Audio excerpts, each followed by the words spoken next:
All right, y'all. Welcome to the Purpose Driven Podcast. My name is Geno. I'm here with a really good friend of mine. I actually got to meet you really as I got into the business because I think we were coming in right about the same time. I know we spent a lot of time on and off. You're probably one of the only guys that I can call on the phone and talk for like 35, 40 minutes. It always happens that way. Always happens. And we rarely get to spend time together, sitting down and talking stuff outside the real estate scene. So good to have you, man. It's been a pleasure these last couple of years. I feel like we've been doing this side by side as far as coming into the industry, and similarly in the same way we phased in, right? Because I know that as I was coming into the industry, I was phasing out of a corporate type setting. You had something you were phasing out of. So we were kind of in a similar dynamic, like back and forth. We'd share some every couple of weweeks. Hey, how you doing? Have you phased? What are you still doing? What's your management thinking about it there where you are? Do they know? So very similar boat. But man, before we jump into the real estate stuff and, the stories behind the sold signs all over town that I'm seeing, before you became a big social media influencer, man, I just want to talk, I just want to talk personal because I think there's a, social media creates a kind of a weird perception. You follow a guy because, you have a bunch of mutual friends that follow him. Don't really get to know him, but talk to me about your family. Share a little bit about, you've got a couple of kids. I just saw your kids do day camp. What has this last season of your life been like? What are you as a dad experiencing and learning most right now? Hit me with some dad wisdom. Dad wisdom. Well, thank you, man. It's an honor to be here. And I love my current setup with where I'm at. 4 kids, beautiful, 2 boys, 2 girls. I mean, I couldn't have asked for a better combo. And man, I love them. Everything we do as, fathers now and as somebody that's got a family, it just grounds you so much knowing that, hey, there's more to this work stuff at the end of the day. So to go back home and to see your wife, to see your kids, to see everybody smiling, happy. I mean, it's what makes all of this worth it, we see each other more and more. Our kids go to school together now, and it's been so much, such a joy to be there and seeing them grow. And they're growing so fast. And for me, in this season of my life, I'm really thinking about all right, how can I slow down and cherish this? Because before I know it, they're going to be so grown up and gone and with their friends and not want to spend time with me. Before you're no longer cool, Dad. Right now it's like they want to go play basketball. They want to go do this. And I'm like, I want to cherish this as much as I can and just soak it in because I know it's just going to fly by so fast. Yeah. The last couple of weeks for me I've kind of closed out what I've been working on, so I've not been extremely slammed. That post-COVID, we're slowing down, so everybody's kind of just getting into this organic groove, and I've been spending a lot of time with the girls, and dude, I feel like I've learned so much just in that very time. And dude, you're absolutely right. If I started thinking about this just recently, if you work the numbers backwards from a particular number, like I'm 36 years old. That means I'm only 4 years shy of 40. Like all of a sudden you're like, 40, But then you do the 40 is young, man. 40 is the new 30. Right. I mean, I feel good. I feel great. Like, most 40-year-olds, I feel like I can outrun them. But you do the same thing with your kids. My oldest one she's 11.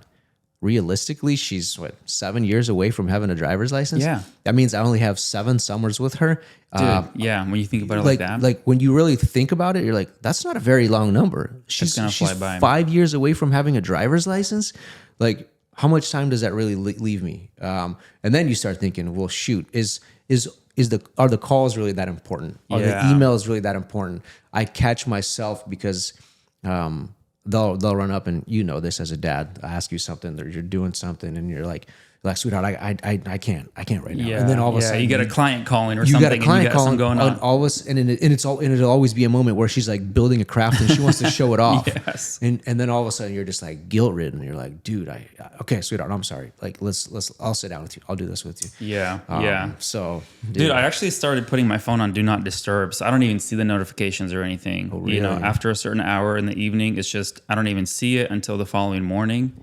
So I'm not even tempted to. I mean, if somebody's calling that late, it's just I'll have to get back to them the next day. It's fine. It's not worth trying to disrupt your whole I know, dude. It's tough. It is, It's man. tough, It is. especially for our world. And that's my next question is like, how are you dealing? Like, you don't come home at 5 o'clock and shut your phone off. No, Matter of dude, fact, for us, after 5 o'clock is when it gets busier because that's when the conventional, that's Yeah. when the rest of America gets off of work and starts calling you. Yeah. So it's a tough balance, man. It's a It tough is. balance. It is. It's true. I don't know. I've just been realizing this more and more. Look, you're not going to chase all the deals. You're not going to be able to help every single client out there. Yeah. Like you have to be starting to be selective about who you work with, and do they fit with your schedule? Do they fit with your vibe? Are you guys connected? Because some people, you help them so much and you do so much, and then they're not thankful and it doesn't pan out, and for some reason it just doesn't work out. And I'm like, man, was that really all worth it? Like, how much time did I put into this effort that did not pan out? So it's one of those things, like, you just can't catch them all. Yeah, that's really good. I'm glad you said that, because this morning, as I was walking to the coffee shop to meet you, I thought about that. Not everyone is a client. Dude, not everybody gets the honor to work with Yeah. Eugene Shulikov. Not everyone is a everybody. client. Like, you got to be very selective about who you take on and who you help, because you're putting a lot of hours into it. You're putting a lot of hours, you're putting yourself into it. And at the end of the day, it's like, well, listen, if I'm going to put all this on the line and I don't get at least some sort of reciprocation, I'm not here to list a house, cross my fingers, and hope it sells, right? Yeah. I'm here to do a job. This is how I pay my bills. Not to sound selfish, but this is how I feed the family. So we need to make sure that we're on the same page when we're going to do this. So as much as, sometimes you look at other people, they're like, oh man, these guys are crushing it. He's doing this, and that. But at the end of the day, you're like, you don't know the backstory of that client or the relationship or what that looks like. So while it may look like it, it's not always what you see, right? Not everybody is a client. 100%. And it's so hard for new agents. I remember starting out, and you want to help everybody. You want to help everybody with everything. And you can't, right? You're going to specialize in this or this. And this guy wants to go see properties 2 hours away, and this guy wants to see properties the opposite 2 hours away. And it's like, man, you're going to be stretched so thin trying to do everything for everybody.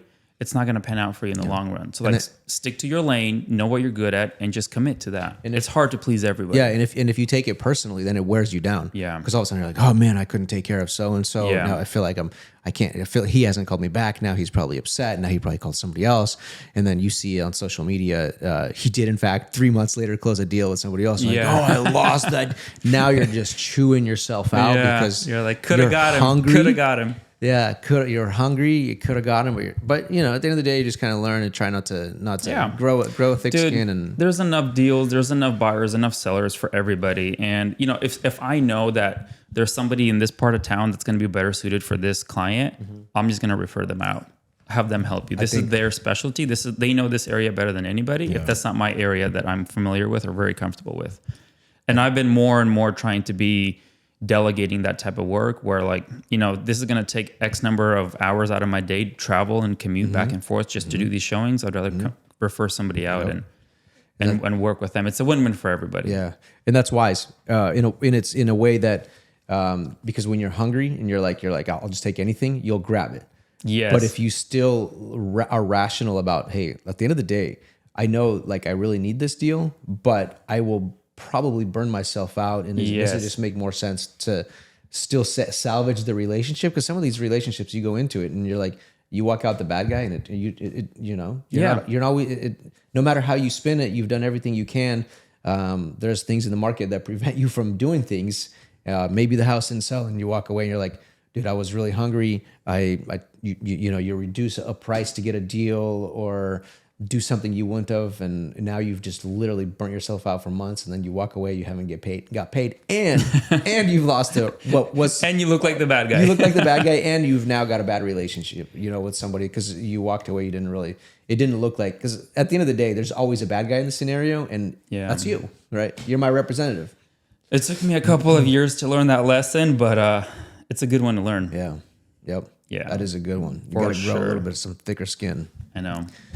So this industry, it'll chew you out. If you're trying to please everybody and everything, you gotta stand up for yourself, stand up for your clients, and make some tough decisions. Yeah, definitely a lot of tough decisions. Like, this is not a typical sales job where people come in and say, "Hey, I'm good with people. I could probably do this." No, you got to be good with people and be good with problem solving and be good with taking a lot of heat, even though you don't deserve it sometimes. Like cover for people, help people out. Like it is not an easy industry to be part of.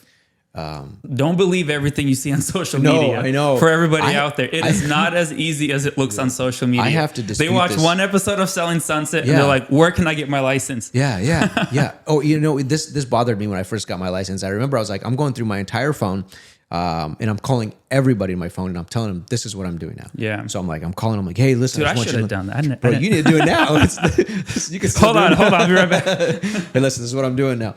I literally would be like, I spent days. I went through my A's, my B's, my C's, and a handful of people that I called, they're like, oh, you're doing that? Like, how hard was it to get your license? Man, I want to do that. Maybe I should do that. Maybe I should do it. And it would make me mad. I'm like, I'm here telling you this is what I'm doing right now. And then some time would go by and I would see that. And I'm like, oh, well, here's what I did. Here's what what you need to do. Yeah. And they never pulled through. Yeah. And then as the years went by, when people asked me that, I became less and less stressed about it because I'm like, dude, I know the ins and outs. And very few people are actually going to take the steps to do it. Yeah. Doing it is one thing. Getting your license is one thing. I know several people that are on their way to getting their license right now. It's like getting your license is the easiest part about it. Then it's like, you can meet people. You can, at the end of the day, it's not like you come home and you open a file cabinet and you're like, okay, cool. I have, here's the deals for this. It doesn't work that way. You still got to develop the relationship, develop the business. So, I know the ins and outs and, retaining clients and turning them over. I mean, you can get a client and lose a client because you didn't, you didn't turn it over properly or whatever it was. So. And there's one thing where people come in and they're like, hey, we want to do this in addition to whatever else they're doing. Mm-hmm. And those people, I feel like they come and go very quick. Those part-timers, the ones that commit to it full time and say, I have to make this work or else. Yeah. And if you commit long-term, like it's a very different mindset from like, hey, we have a part-time job doing something else and we want to do real estate on the side, evenings and weekends, and it'll chew out your schedule. Oh, totally. So, I don't think real estate can be a part-time thing. It really can't. If you want to make money, if you want to make it a thing, it can't be a part-time thing. No way. You have to commit in order to really be able to help your clients and understand what you're doing and be able to give them good deals and good advice on neighborhoods and prices and inspections and carry them through that whole transaction process. You have to understand everything very good. And I think coming from the fact that both of us had to phase in and played the part-time for a little while before we both recognized like, okay, this has to, at some point you have 100%. Yeah. Otherwise you can't do it. Yeah. 100%. How's it been for you, man? I know you've been, once that transition happened after part-time to full-time, like what did you notice? Yeah. You obviously, because you are no longer reliant on a W-2 paycheck, you're like, I have to do it. I have to do it, right? Yeah. For me, the phasing process took some time. I was blessed with a job that I was working that allowed me to be mobile. Mm-hmm. So I would just have my computer on me and I'm sharpening my teeth on real estate and I've got my other business in my backpack as I'm going around throughout the course of the day. So I'd pull over, get it done. And naturally the more time I spend in real estate, the less attention those accounts got there. I was a sales rep there and those started to dwindle. However, the real estate side started to grow and it was like, okay, now I got to jump, right? Yeah. The real estate side is growing. And that was a good time to make that transition too. Yeah. That's perfect, right? Couldn't have timed it better, bro. Right into COVID. Right, bro. So this was all, before. So I jump in and, I was just blessed. Immediately, started picking up stuff that I hadn't even done before. I started picking up deals that were a lot bigger, matter of fact, than stuff that I think it just changes the way you're operating because you're operating on a smaller scale. When you're part-time, you're like, okay, fine, I'll do this one. Okay, I'll pick this one up. And then all of a sudden you're like, I got to take, I got to go heavy. Mm-hmm. So I just started branding myself a little bit differently. Started spending a little bit more money on, my marketing packages and stuff like that. And naturally picked up some bigger ones. And, I think we'll talk about this a little bit too, because I know you're pretty heavy on Instagram, social media in general. And that was one of my questions is, I picked up some of my biggest deals off of Instagram. Matter of fact, they didn't even, here's the thing, interesting thing, they didn't even come from a buyer or a seller specific. They would come from other agents out of town. Hey, listen, I came across your page. I got somebody that's coming here from, buying with me where I live and they need to sell their place there. So social media has been huge. Yeah. And I'm still learning the dynamics, right? We talked about this as we were sitting down. There's such a weird misconception with the real estate and social media and TV, how people will look at you and then they'll identify that you as that without actually knowing who you are. So I'm like, now I'm like, you know what? Just like we talked about with the kids, I'm like, I spend a lot of time with my kids, love to do stuff with the family. So tweaking my social media to like, dude, I'm just a regular dude, just like everybody else. I just happen to sell houses. Sometimes they're cool houses, and all of a sudden, you're like, you show something on social media, they're like, oh, he must be selling. I'm no different than anybody else. You're no different than anybody else. We just happen to sometimes deal with some cool products, but that doesn't change who I am. It doesn't put me in a different category of a person. I'm one of the most, I like to think I'm a humble dude, so it doesn't change anything about us, right? And social media is like, oh, you're showing a cool house. There's a, like you guys did the other day where Ivan brought the 488. It's like that could really skew somebody's perception. Like, dude, Max is listing a really dope condo, killer views, 488 in the driveway. Homie's looking good, right? so all of a sudden somebody creates a picture in your mind. So I want to like, as far as social media goes, man, I really want to tweak it to a personality as opposed to an identity based off of what I do. Because exactly, you're so much more than just what you do for a living. Yeah, right. You're a father. You're a husband. You're a part of your church. There's ministry involved, and you're a professional that does this. It's like, why not showcase everything? Yeah, get the big picture, and then it'll attract those that want to work with you and that will connect with you on such a deeper level, and not just the surface level stuff. Yeah. But yeah, I agree with you. Social media, man, never believe anything you see on social media. No. Never believe anything. You could be posting everything you want to showcase a lifestyle, but in reality, like, things go on behind the scenes and nobody wants to show the bad stuff that happens. You know, like this last weekend, I had 2 deals fall out of escrow, just gone. One because of an inspection response, and one, the buyer that was supposed to close on a deal got fired or laid off, just no more income. So the bank's like, all right, we're not financing him. He's not going to be able to close on this loan. Like 2 deals fell apart one weekend. Yeah. It happens. And nobody talks about that. Nobody talks about it. All the shows, the cool cars, cool houses. I should start posting more of that. 2 deals fell out of escrow. You should. I think bring more buyers. I think that's what these conversations has actually helped me, because it kind of creates like the personalities. Like, dude, me and Max are just kicking in our shorts. We're really this is what you see is what you get. What you see is what you get. We're past the professionalism thing. Is like, this is the reality of it.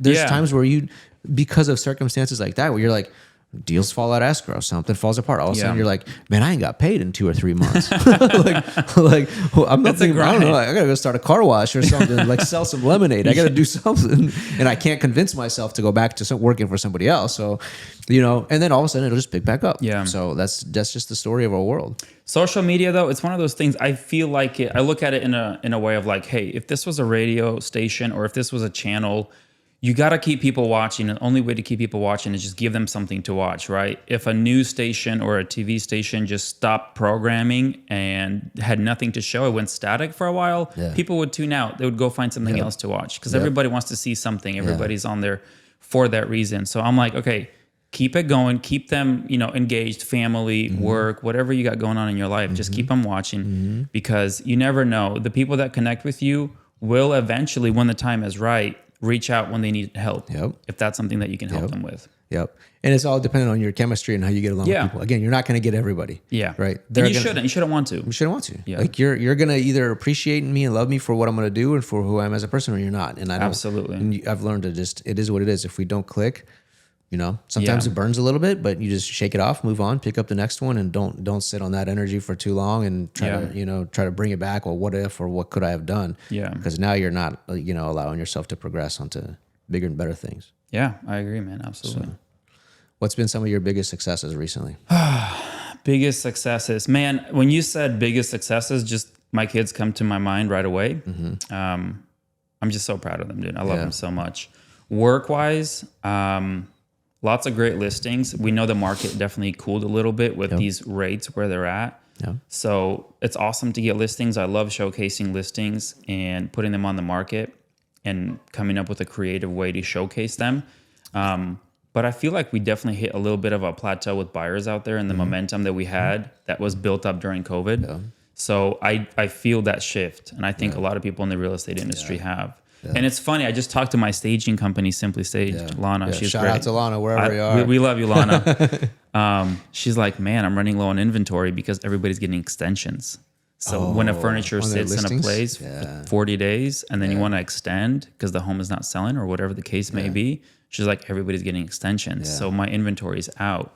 I'm like, Alana, that's so interesting. No way. Yeah. She's like, yeah, I have to go find something in the warehouse for you guys.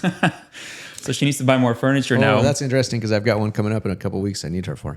Yeah, they're great. Shout out to them. Yeah, I think that's a conversation that needs to be had with sellers beforehand. Like, hey, listen, we need to set an expectation that could it sell in 24 hours? Oh, I say 30 days minimum. Yes, We're not gonna. I'm watching the MLS right now. Everything is like 30 to 40 days. 30 days minimum. Yeah. COVID days, you would post it on Thursday, show it through the weekend, and you wouldn't even get to the open house. Review offers Monday at the latest, if not Saturday, Sunday, if a crazy deal came in. Yeah. Now it's like, hey, we're gonna have to do 3 weekends of open houses. On the 30-day mark, let's review where we're at. Yep. If we're not getting any action, we'll think of adjust. Yeah, Tweak exactly. what we need to do. What we need to do. You have to set the expectation. Yeah. Interest rates are not what they used to be. The buying activity is not what it used to be, and we needed it. It was kind of getting out of control for everybody. Yep. You know, we were pricing ourselves out of the market essentially. Totally. And the go ahead. But to answer your original question as to successes, what I am really excited about now is, all right, there's these crazy cool listings. They're unique. How do I, as an agent, present them in a different way than everybody else, right? So open houses are one thing, and people just used to showing up and walking the property. But now I'm like, how can I do this where it's a little bit different? So what I really want to try and do, and I've been starting to do that now, is like creating these experiences for people. So let's get a coffee cart on site. Let's create an experience. I saw you do that. Let's get a musician on site, depending on what type of listing it is, right? If it's out in the country, if it's in downtown, like different vibes, different energy, different types of experiences. So I really want to like cater these events and invite friends, invite people who could be potential buyers to just come and experience the place. And then maybe they'll see themselves living in it. I think this would be a great opportunity for vendors that are starting out. Your coffee shop. Yes. Right? You're a small bakery. Dude, yeah. I would want nothing more than chocolate chip chip cookies. Get featured, yeah. Yeah, come get featured. Hit up all the realtors in town. Say, hey, this is what I'm doing. Can I bring back by a batch of chocolate chip cookies or something I just made? I'd love to just shout me out afterwards. That's all I'm looking for. This is a great opportunity. Like somebody that hosts or that brings some sort of a appetizer, a food or whatever. Yeah. Oh, that's phenomenal. That's perfect. You have to get creative. I mean, like we are trying to get a little bit more into like, I'm going to be spending more on the marketing for this property in general with open houses and the advertising and everything. But at the end of the day, like what's going to make this listing stand out from everybody else that's on the market, right? The building alone, like that has to sell itself, but I can also push it a little bit by creating these experiences and helping people come in and post something on social media about it and invite other people to come in that might have not otherwise been interested in it. But now that they're there, they're like, oh, wow, this is a nice view. Yeah. This feels really cozy. Yeah. I can see myself living here. Something about the Ferrari speaks to me. Come for the coffee, stay for the house. Yeah, you're absolutely right. You're absolutely right. It kind of sets the pace, right? It's kind of like showing during Christmas time. You envision the Christmas tree. You got you're all of a sudden you're like, okay, I feel like I could really call this home. What I do think that could change is I'm gonna hit the discount brokers really quick. Yeah, because during the COVID era, everybody, like if you had a listing, like it was a quick sale, right? It was really fast. So you had a lot of discount brokers that almost didn't need to do any of that. And they came into the picture, and anybody that came into the picture during COVID was a top producer, right? You had a pulse and a license, you were killing, right? Yeah. So guys were underbidding themselves, and they were getting really cheap list. You know, they were whatever the costs were to list. But I think because of that now, because they've really set the tone for, hey, he's just a cheap broker. He's a numbers based guy. That means if that's all he was bringing, he's not really going to be bringing any value now. Yeah. If he keeps that, because if he's not bringing any value now you've got to compensate. You've got a stage. You didn't really have to. I mean, it helped. You didn't have to. You got a stage. You've got to bring somebody that's going to bring in some drinks, some appetizers. You get a stage with a nice car. You've got a musician. You've got a coffee cart. You're like $1,500 into an open house. Easy. So now these are costs you have to factor into your mind. And now it's, now you're like, we want to do the premium package. Yeah. And I think for the guys that set themselves at that place, you know, the moment they started, even before, they're going to continue to do well. But I think, I mean, I hope I'm wrong, because I don't want guys to fall out of the business, because I mean, I care for everyone as well. But I think the ones that really set themselves really, really low, is just a low numbers based guy. I think a lot of them are going to fall out because they can't maintain that. Absolutely. Yeah. I tell my clients, I ain't no discount broker. Yeah. Like, I can't be doing this because there's so much expenses that people don't even realize, right? But yeah, I agree, man. It's going to be a grind. We have to get creative. We have to always be evolving. Our industry is always evolving. Like, before you know it, the way we're used to doing things, it's going to be different. So we just need to keep innovating and keep trying to bring a creative way to all of these properties, because at the end of the day, we're hired to help push this product, and the only way that it's going to push this product is attention and, you know, people through the door and more buyers that could potentially see it, whether it's online or in person. Like, we got to push everything we can at it. Absolutely. And I think that, again, changes the whole dynamic. People are like, oh, you signed a contract and you got paid in 30 days? I'm like, oh, dude, this was a roller coaster. Dude, people have no idea. This goes back to what I was saying. Like, deals fall out of escrow the day before closing. It happened to me. I'm sure it happened to you. It is defeating. You come home and you're like, oh, sweetheart, like, cancel that vacation. Cancel Mexico. It's not happening. Yeah. So it's an interesting ride. Would I go and do something else? Probably not right now. Yeah. And that's my next question, is like, how do you stay passionate, right? As you're the go-to realtor. I like to think of you as one of the professionals in town. Likewise. Like when I see you a sign, or I see a sign, I might hire you to sell my house. Okay. Y'all got that on record. So like, what keeps you passionate, money aside? Like, what keeps you excited about it? Because let's be honest, now that you have 2 kids were born after. Kids, yeah. So you have 4 total. 2 were born after you came in. Yeah. So I know that had to change. Now that you're an entrepreneur, you're doing things differently. You're the go-to guy in town. What has changed as you stepped into that? Like, as you do things as a family, and what continues to drive you? What continues to keep you passionate about it? Absolutely. So, man, I've had this really pivoting moment starting real estate. This is how I kind of got into it. I remember we just got married years ago. Me and my wife, we were living in this apartment paying like $825 a month. Mm-hmm. And then we're like, we should buy a house. I've been wanting to get a garage. The manager at the apartment was like, yeah, we'll get in a garage. We'll keep you on the waiting list. I'm like, I'm not getting this garage. It's been months. Yeah. I really want a garage. Yeah. And, you know, we started thinking about, okay, maybe we should buy. Let's see what that looks like. Long story short, we ended up buying our first place.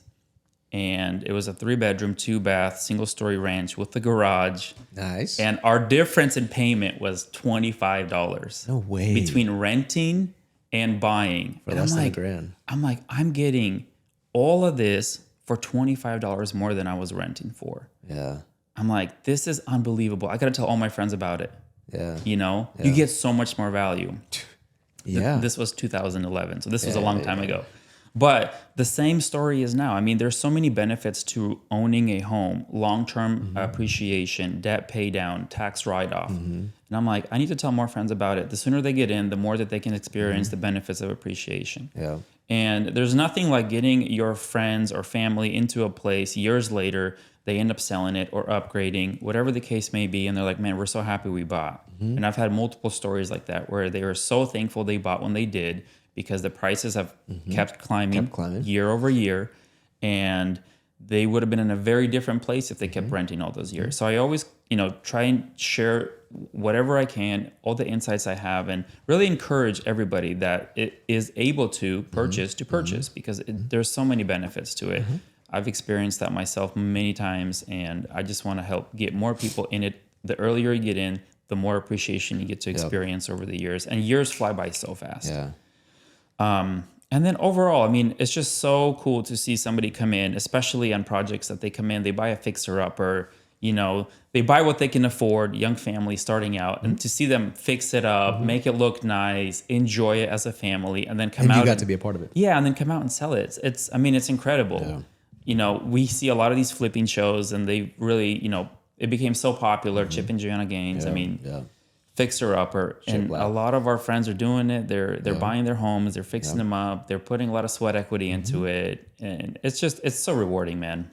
I've got seeing the before and after. Yeah, I've got a couple of people that I've recently called, just on like in the last couple of years, is like just because they came to mind. I'm like, dude, I'm so glad you made that move in 2016, 2017, whenever that was, because I remember at the time that like this particular person that's coming to my mind right now. I'm like, when we were shopping, you're like, he was telling me, he was can like, I afford this? Yeah, he's like, is this the right one? Is this my forever house? It's never your forever house. And the conversation it's always, which this will actually be my next topic because it's a pet peeve of mine. And the conversation is always, I'm just going to wait till the market dumps. Oh my gosh, dude! Don't get me started, man.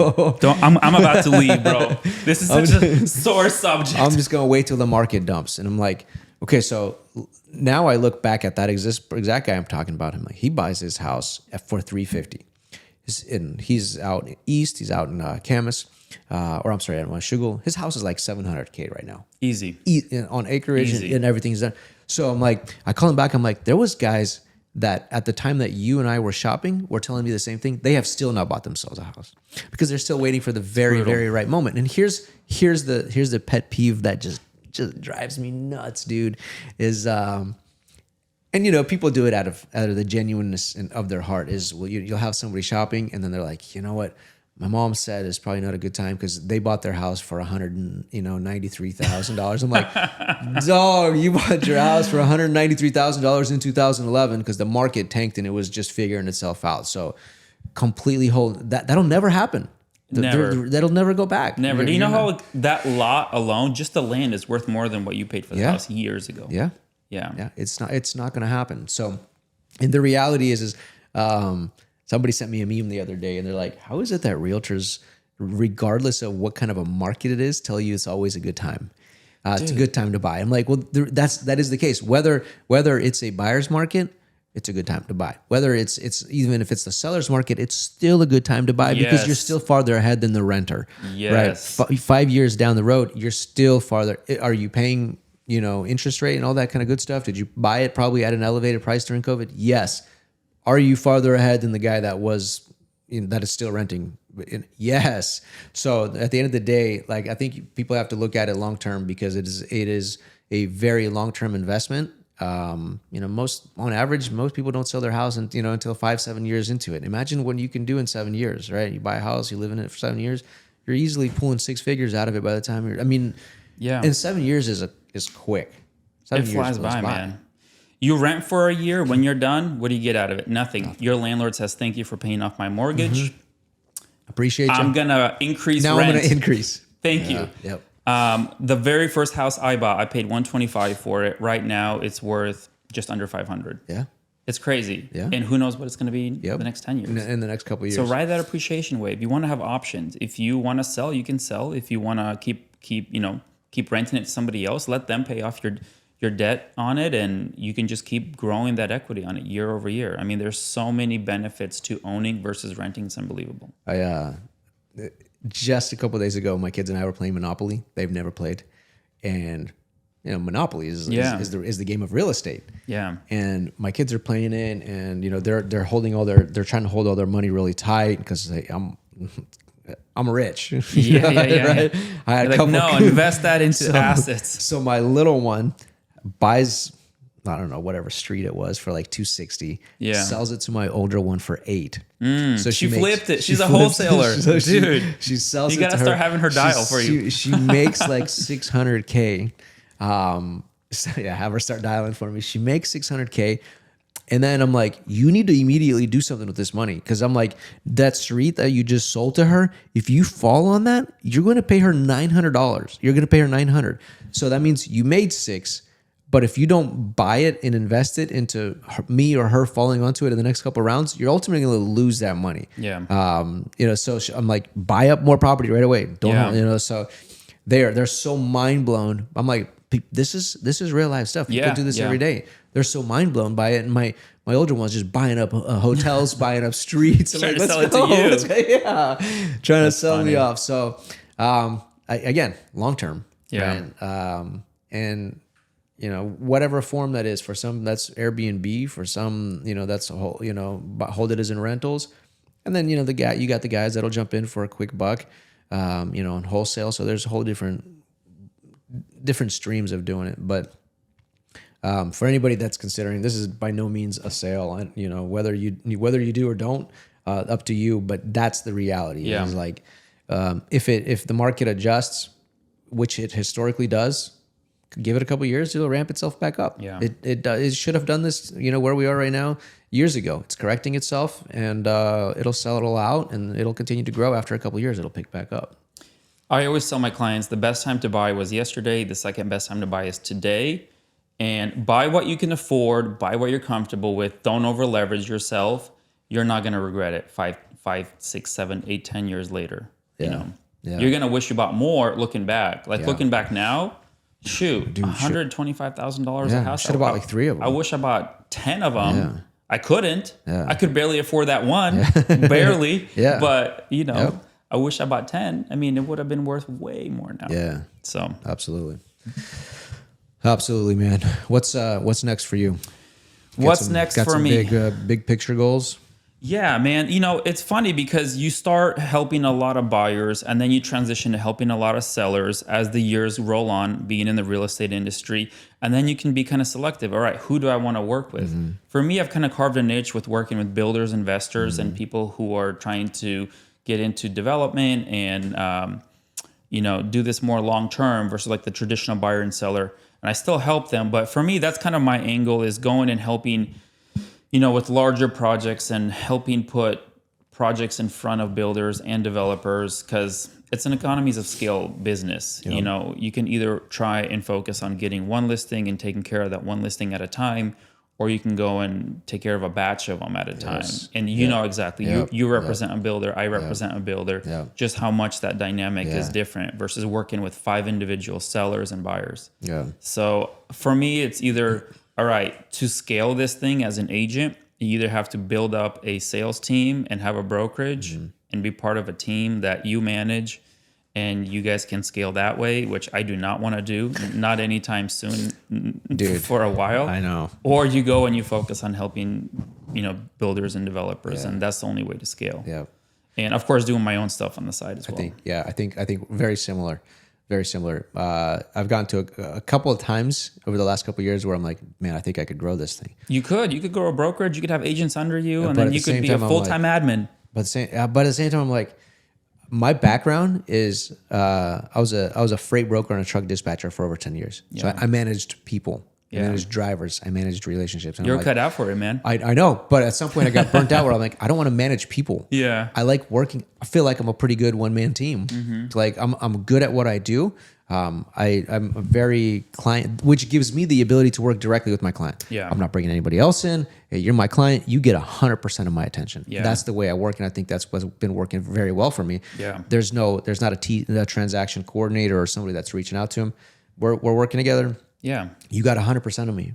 And I think I'm going to continue to do that. And then, naturally that works in my best interest, because that's where the referrals come from and all that kind of good stuff. Because I don't think I want to build or manage. I don't want to manage a team, anybody else, man. There's people out there who are great at that and they're cut out for that. But at the end of the day, it's like more liability, more risk, more moving parts, especially with those that are starting out in the industry. Like the paperwork and getting all of them right, and the timelines for earnest money, inspection, responses. Yep. When you quadruple that and you have 5, 10, 20 people on your team, I mean, it gets into a full-time job on top of your full-time job. On top of my real estate, on top of my clients. So it's either you're helping or you're managing a team. Yeah. You can't be doing both. I don't think so. Yeah, it's tough. So, what about you, man? What's on the horizon for you here? What are you excited about? Yeah, man, I've had... Can you believe we're going into fourth quarter here soon? Bro, it's Where did a couple this year more go? months, couple more months, and we're into it. Yeah, I'm already thinking about doing. So I do a plan. Quarter 4, baby. Oh, dude, I know. I do a lot. I do pop buys. Like I'm pretty good about seeing my clients. So they get a monthly email, a monthly physical newsletter that'll go out around the holidays. I'll go out and I'll see them do. I never had any cookies delivered to my house. Yeah, you guys heard him like 20 minutes ago. He said I was going to sell his house. So when you get there, you're a client. All right. That's the thing is like, man, I got to start planning quarter 4. Holidays are going to be here before you know it. So, but for me, just in this last season, I know we talked a lot about family. I started out really big, like, I'm gonna do this and this and this and this, and then the more time I spent like with my kids recently, And I'll also say this, the more involved I got with the school, the co-op the more involved I got with the church, and I'm seeing how guys that have set their primary goal as a particular number or a particular destination or a particular number of homes owned, the losses within the family. Like Something's got to give. Something has got to give. And I'm Yeah. like, I'm like, I have such big goals, such big destinations. And I'm like, dude, like we talked about, like, I don't have very much time with my kids. Yeah. I didn't have a very good relationship with my dad just because my dad worked so hard. Yeah. We had 8 siblings, right? Dad's a truck driver. He would leave for 3 weeks at a time. So I didn't see dad for often. He'd come in, we'd see him for 3 or 4 days. Big family, man. Big family, right? So he had to do what he had to do to provide. I'm like, and I don't want to spend my entire life trying to do bigger, better things for my goals, but lose it all. And Yeah. my kids no longer want to be a part of my life by the time they're 14. It's not worth it, man. So I still do have stuff. I have, I want to try, different aspects and as far as like the investment and stuff like that. But I don't know if I ever want to go to such a big scale. Yeah. Or if I do, I'll just let that moment determine itself. Yeah, If I yeah. get into it and all of a sudden it picks up, that's fantastic. Yeah. In my world, I love what I'm doing. I'd love to continue to do it. If I can on the side start managing my own projects, doing my own investments, my own flips, whatever that would be, that's a perfect scenario. Yeah. I make enough money. I have enough time to spend with my kids. I can be in ministry. Yeah. I can do all of that, and which has been great because the way I operate and I do things now, it gives me the ability to do those things. I can be with the church at the functions they're doing. I can serve where I need to serve. Yeah. I can be available when I need to be. If I got a call right now, hey, this is happening this evening. I know I can be there because I'm Yeah. not bound to certain things. Yeah. So I'm shaking certain things aside, but Can't get them all, man. can't get them all. Yeah. And I think designing your life that way and however you want to live it, Design is a good word. yeah, you get to say yes and no. Because if you know you take on this project and it's going to cost you X number of hours per day or per week, something else is going to give. Yeah. So I agree, man. That's true. I like what you said there, and I agree. Just stay true to who you are, to what phase in life you're in right now. And we're all going to go through different phases, and that's fine. There's going to be a growth phase. There's going to be a phase where you're going to feel like, all right, what's next, right? How can we explore other options in this industry? I think this industry has so much to offer, and there's so many different avenues you could take it. Yeah. Like I've known agents that came on to be an agent, and then they realized they really like the transaction coordinating part, They and moved they're in that so direction. happy being a TC. And they're crushing it. Yeah, they And love it. They get a fee of every part of my commission, and they're happy, and they help out other agents. And it's like there's so many ways to dice it up and to be a part of real estate, but not having to sell. Yeah, totally. So, I think the business is kind of doing its own thing right now. Yeah. And if there's something that opens up, I'm going to double down on it. Yeah. But in the meantime, I think my primary focus is just my wife, my kids. Time is short, man. It is. And looking back 5 years from now, you're going to be like, man, what?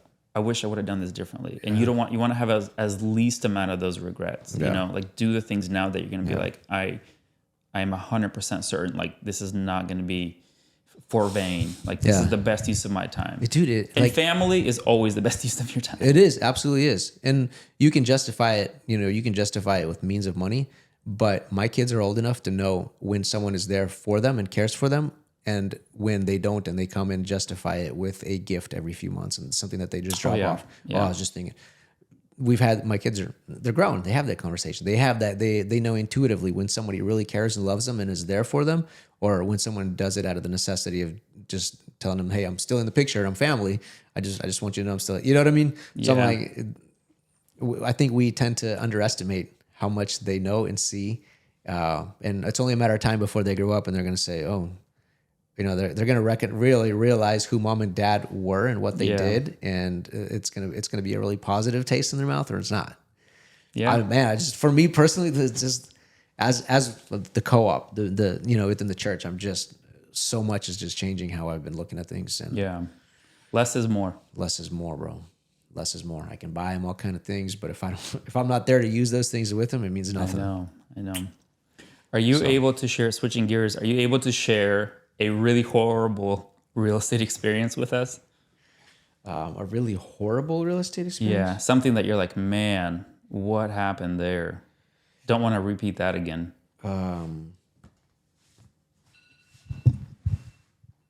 Yeah, that's a really good question. I should have probably thought about that beforehand.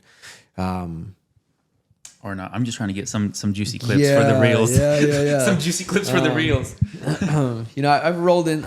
Every transaction is funny in its own way. Has its own deals, has its own perks. I've made some really interesting ones. I've rolled some funny ones, and like I've rolled livestock into a purchase. What? If you include X number of sheep and cow, we'll do it. I got a llama and a sheep. So I rolled that one in. As far as like something really like horrendous. Do they have to do an inspection on They that? did. Yeah, bring a vet out. How healthy is this llama? No, it was because they were supposed to, your 22D clause for the cleaning and all that, removing everything out of the house. There was stuff that was left behind. And I was like, well, we showed up, on key day, bunch of stuff on the property. Car in the backyard. Oh yeah, stuff like that. I've had that before. Personal belongings left behind. Personal belongings, and they're like, no, and I called. They're like, no, we're just gonna come back and get the llama and the sheep, and we're heading out. And I'm like, well, that wasn't part of the agreement. Yeah, llama and the sheep are staying. I'm like, so if that's the deal, my client, my client's kind of interested in your llama, so for the right price. For the right price. So I don't think I had like something that was. I mean. Maybe either I try to just phase them out afterwards and no longer want to go back there. Yeah, your brain just like let's put this on the back shelf. I don't ever want to go back there again. Yeah. I mean, like things falling out of escrow. Have you had any? Yeah. That happens. Yeah. Things will fall out of escrow. Sometimes I do remember I had one client and I'm not out to bash anybody, but I had one client that brought a particular lender to me. And when you're in this sphere, certain names will immediately evoke a good or a bad feeling, right? If somebody's like, "Oh, I'm working with so and so at ABC Realty or ABC Mortgage," and you're like, "I've worked with that person before." Like you all of a sudden, you have to take extra steps, They're gonna get the paperwork in at the last minute of the last day. So, I had one where a guy called me and he was like, "Oh, so this is who my lender is." I'm like, "Okay, listen, I get it. This is ultimately your call. As a just second opinion, see my guy." I think you'll get some really valuable information from him. Yeah. Fill him out, talk to him. No. This is, he's always been in the family for a long time. And then, so we get under contract on a home and literally like a week out, he calls, he's like, "Hey, listen, we need to get an extension." I'm like, already? we're like a week out. And I'm like, a week out from closing. Oh. A week out from closing. I'm like, the client calls me. And I'm like, "What's going on?" He's like, "Well, we had to take off out of town." And I'm like, "Well, I can get you a mobile notary." He's like, "Oh, that's cool." Yeah. He's like, "No, the reality is like my lender failed. No way. We need 30 days. No way. You're basically restarting the clock. Wow. Wow. I was like, "Oh, shoot." So, so you have stuff like that. I'm not gonna say the timeline on this because I don't want somebody to look up my past sales and.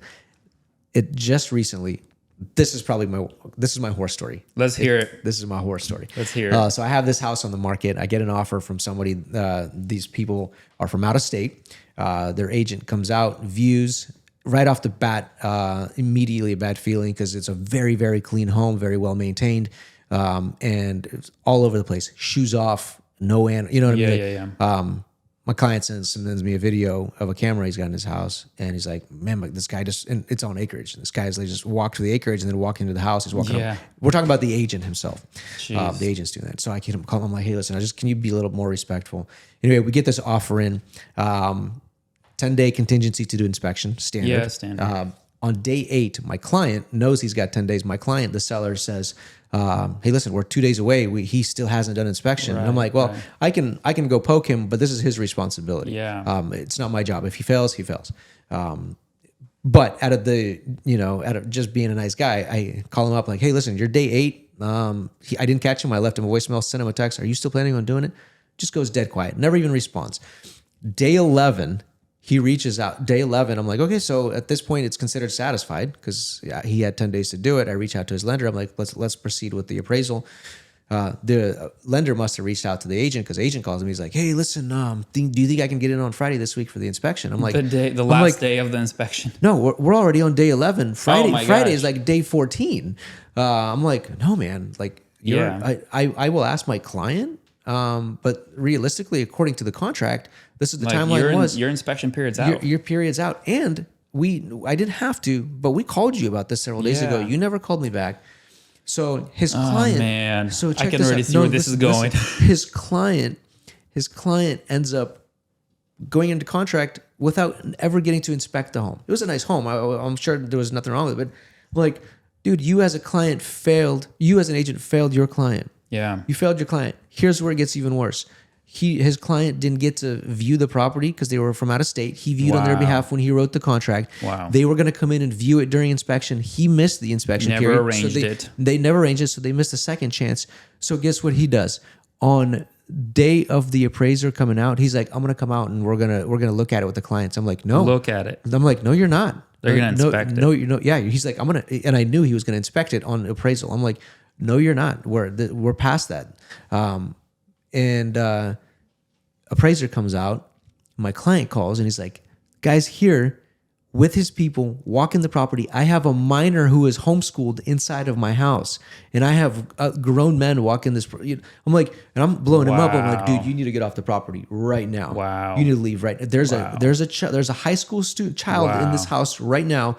And you're crossing some lines. Yeah. The fact that you didn't make any of that happen is your fault. You failed your client. You cannot try to recoup that by now trying to make it happen now. Horrible. We get to within like 4 days of closing. I hit him up and I'm like, "So what's going on?" Just making sure docs went out. And he's like, "Oh, I didn't get a response from him." So I called the lender and I'm like, "Hey, what's going on?" He's like, "Oh, we're not closing." He goes, I'm like, "What do you mean he's not closing?" He's like, "Well, we're not closing for the same reason that, what?" He's like, "Wait, he didn't tell you about it? The agent didn't tell you about it?" I'm like, "Tell me about what?" He's like, "Oh no, the loan type changed. We're a broker. The lender we had in place can't do it." Oh my gosh, they can't even do that program. They can't even do that program. Wow. And apparently the agent knew this entire time, never told me. So now we roll the clock all the way back. I'm like, "Okay, so now if you want to keep it, not only are you going to release the earnest money, you're going to increase it because my client is going on the market now if you don't make this happen." And that's the only way we already will salvage it. Yeah. Immediately made. So there's agents like that, unfortunately, and it's like, I get where there's a bad name, but he represented a client from out of state that never saw the house. Yeah. Never gave them a chance because he failed on the inspection. Came back, tried to recoup during the appraisal, and then failed again by not notifying me or anybody else involved that the loan type had changed. So that's probably my horror story. There's so many different red flags. Yeah, there's a lot of moving parts there, I can tell. Yeah. So wow. But you live and you learn. Now when you're this far into it, I know you're probably the same way. You kind of start to get a gut feeling. You're like, you do. You kind of get to see. There's patterns. You see patterns. Yeah. So. I totally agree. You kind of have to vet them out. Now more than ever, hey, call the lender. Make sure they're pre-approved. Yes. The good lenders initiate the call first. I've had a lender recently just text me a video of her talking and saying, "Hey, this is, on behalf of this and this, like they're pre-approved, good to go." I'm like, perfect. Yeah.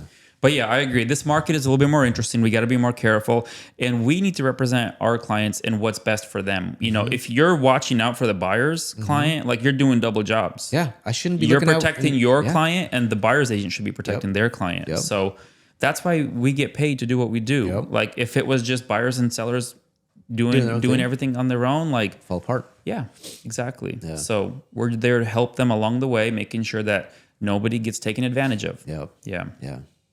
Crazy. Yeah. That's my wild story. So I love it. But man, really awesome to have you. I feel like we had some really good conversations, some good valuable stuff. Before we check out, before we clock out, share something for the.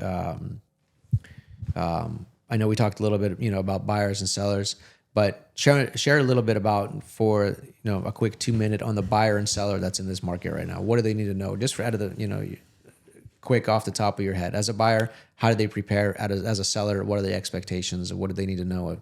As a local market specialist. Drop it on me specifically. All right, some quick takeaways. County. Buyers, if you're a buyer, whatever you're buying now probably isn't your forever home. You got to love the location. You got to love the neighborhood. The wall colors can change. The cabinets can change. The quartz can change. The big things that you cannot change is the neighborhood, the location. Yes. If you don't like a specific thing about the home, just keep in mind, don't let that turn you off from making an offer because those things are easily changeable, right?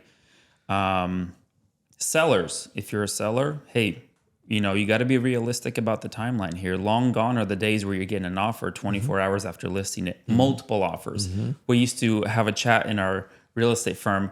Guess how much over I got on this listing and this listing and this listing. And it's just like 5, 10, 15, $20,000 over, $50,000 over ask. Pretty common. Now it's like, all right, you got to set the expectation for the sellers. We're going to be in this market probably 30 days or so, depending on where you price it. If you price it aggressively, probably sooner. If you want top dollar for it, you're going to have to wait. Find the right buyer. There are buyers out there, but they have much more options now, so they can be picky. You know? So your listing has to stand out one way or another. Correct.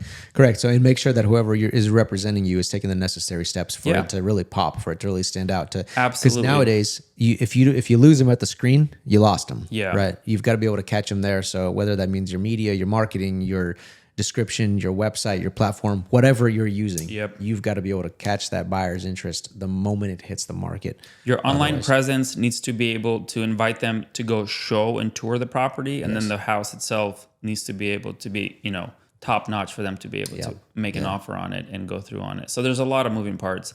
But yeah, absolutely. I mean, the market's changing, and it's going to change a year from now, and it's going to change 24 months from now. So we're always looking and we're always talking, like I mentioned, Lana Simply Stage. Like, you get some insights from the staging company, you get insights from your lender, you get insights from your own listings, and you get insights from the buyers that you're helping.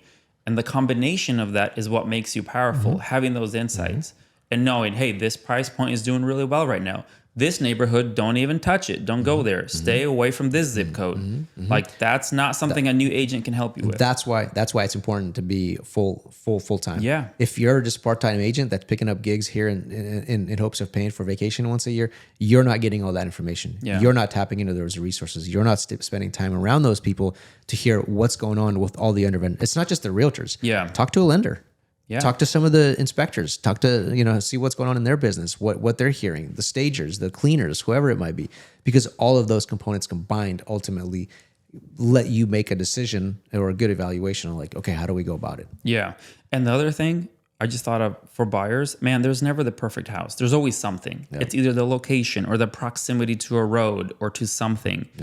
You know, it's a great home, but the price is wrong. It's like, it's going to be very hard to find everything just how you want it. Bedroom count, bathroom count, location. Oh, not enough sunlight in the back of the house or the front of the house. The color of the garage or whatever the case may be. Like, there's never going to be a perfect house. If you like it, if you can afford it, if you see your family there for the short term, 3 to 5 years, commit to it. I think you're going to be happy you did. Those people that did buy the last couple of years, they're all happy. I mean, if they're not, they can sell it, make some money, and then be happy. Hey, it's a full circle. So yeah, full circle. Man, I appreciate you coming on. Glad we got to spend some time together. Always, man. Much luck to you. Just likewise to your successes. Love to see the growth, and hope to continue to do it for many more years together. I feel like this was just a teaser, just getting started. So we're gonna have to do a follow up. That's right. All right. See you guys. Cool. See ya. Peace.